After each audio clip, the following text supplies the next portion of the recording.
हाय दोस्तों, परमेश्वर के बहुत ही बहुमूल्य और सुंदर नाम की महिमा हो। मैं हूं आद्या और उम्मीद है आप सारे खैरियत से होंगे। मैं इसे अपना सौभाग्य समझती हूं कि मुझे आज आप लोग के बीच आकर अपने दिल की कुछ बातें और एक ऐसी बहुत ही मूल्यवान और सुंदर विषय के बारे में आप लोग से बात करने का मौका मिला।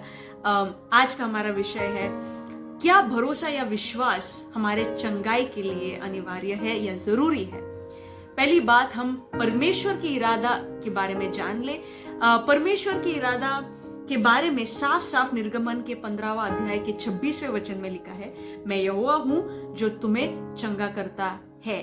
अब गौर करें कि ये परमेश्वर ने स्वयं अपने मुंह से कहा है, लेकिन इन्होंने सिर्फ भूतकाल के बारे में नहीं बात किया है, ना ही केवल वर्तमान या केवल भविष्य के बारे में बात किया है। ये बात कर रहे हैं लगातार वर्तमान काल के बारे में। यानी वह ऐसा परमेश्वर है जो लोगों को समय से पहले या समय के हमारे जानकारी से पहले चंगा करते आ रहे हैं, आज भी चंगा करते हैं और लगातार हमेशा के लिए लोगों को चंगा करते रहेंगे। एक और बात पर मनन करना बहुत ज्यादा जरूरी है। अगर परमेश्वर को देखना था कि मैं इन्हें ही सिर्फ चंगा करूंगा या इन्हें ही सिर्फ ऐसे चुनिंदा लोगों को चंगा करने की इरादा थे, तो परमेश्वर के अपने एक लौते पुत्र को बेचने का कोई ज्यादा मतलब नहीं होता, क्योंकि हम जब भी पाप में डूबे हुए थे ऐसे समय पर परमेश्वर ने अपने एक लौते पुत्र को भेजा, जब हम जान भी नहीं सकते थे कि परमेश्वर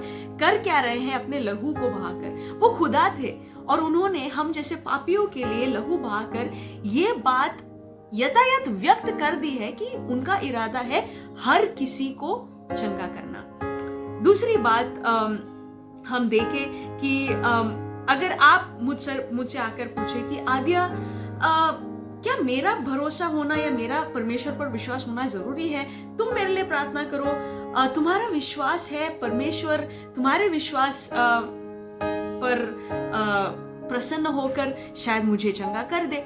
लेकिन मैं आपसे ये पूछना चाहती हूँ कि जब आप भूखे होते हैं, क्या आप किसी और को बोलते हैं कि आप मेरे लिए खाना खा लो, मेरे पेट तक पहुंच जाएगा? एक ऐसा समय था जब हम बच्चे हुआ करते थे, जब हम माँ से आने वाले पोषण को हमारे शरीर तक पहुंचता था और वो हमारा खाना हुआ करता था। लेकिन अभी हमारे पास आंख है, कान है, जहन है, समझने के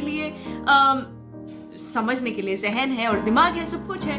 तो अभी हम किसी और के विश्वास पर निर्भर हो, ये परमेश्वर का उद्देश्य बिल्कुल नहीं है। परमेश्वर का वचन इसलिए दिया गया है ताकि हम उन पर मनन करें, और मनन करते करते ताकि वो जो वचन का बीज है जो हमारे रूह तक पहुंचता है, जो हमारे आत्मा तक पहुंचता है, जैसे हम ज्यादा मनन उस पर करते हैं तो वो बीज अंकुरित होता है। इब्रानियों के 11वां अध्याय के 6वें वचन में लिखा है, और विश्वास के बिना उसे प्रसन्न करना बिल्कुल अनहोना है, क्योंकि परमेश्वर के पास आने वाले को विश्वास करना चाहिए कि वह है। वह क्या है, कौन है? वह तुम्हारा मुक्तिदाता है, वह तुम्हारा उद्धार करता है, तुम्हारा रक्षक है। वह है और अपने खोजने वाले को वो प्रतिफल देता है। वचन में साफ साफ लिखा है कि परमेश्वर को प्रसन्न करने का सिर्फ एक तरीका है, और वो है विश्वास। विश्वास एक ऐसा तरीका है जो आप परमेश्वर जिसके द्वारा परमेश्वर आपसे प्रसन्न होते हैं। अब कई बार ऐसा भी होता है, या वचन में कई सारे ऐसे उदाहरण हैं जहां पे किसी और ने कुछ ऐसे खास कार्य किए नहीं थे जिससे परमेश्वर को लगे कि इनके पास बहुत अटूट विश्वास है, लेकिन फिर भी परमेश्वर ने एक कदम आगे बढ़कर उन्हें चंगाई दी थी। ऐसे कई सारे उदाहरण हैं, लेकिन ये एक उपवाद है, इसे हम कायदा नहीं बना सकते। ऐसे एक जो दो जगह है, जैसे बतेस्टा के कुंड में उस इंसान को चंगाई परमेश्वर ने दे दी थी बिना किसी ऐसे कार्य किए, बिना उनके ऐसे किसी कार्य को किए। लेकिन कई सारे ऐसे भी जगह हैं जहां पे वो जो अंधे व्यक्ति ने चिल्लाया था, दाऊद के पुत्र मुझे आके चंगा करे।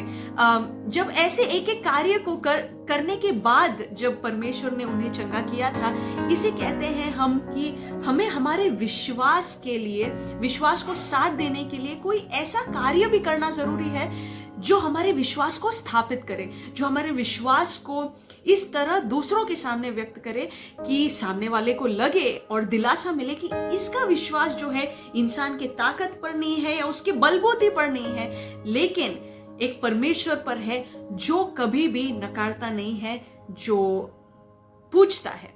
तो जो भी पूछते हैं उन्हें नकारा नहीं जाएगा, जो भी खोजेंगे वो पाएंगे, जो भी खटखटाएगा उनके लिए दरवाजा खुला जाएगा। तो ज्यादा जरूरी है ये जानना कि विश्वास हमारा जो किसी कार्य से या किसी एक्शन से दिखाई पड़े। परमेश्वर विश्वास को बहुत ज्यादा सराहते हैं।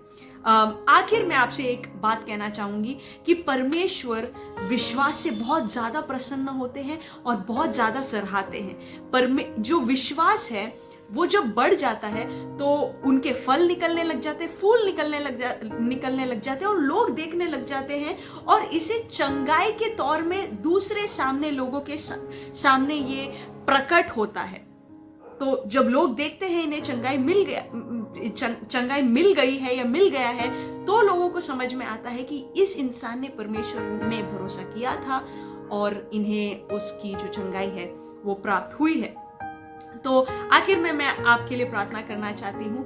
परमेश्वर, मैं इस प्रिय भाई बहन के लिए प्रार्थना करना चाहती हूँ जो इस वक्त इस वीडियो को देख रहे हैं। उनकी जिंदगी में जो भी परिस्थिति हो, बीमारी हो, तकलीफें हो, जो उनकी जिंदगी में मोड़ लिया है, मैं प्रार्थना करती हूँ उनकी जिंदगी में वचन के बीज को बढ़ाए और इनकी विश्वास इस तरीके से अटूट हो कि न जाने कितना भी गलत चीजें हो जाए, लेकिन इनका विश्वास आपके वचन पर अटूट रहेगा, क्योंकि वो आपके वचन पर मनन करेंगे, उसे अपना बनाएंगे और उस विश्वास से वो अपना जीवन जिएंगे।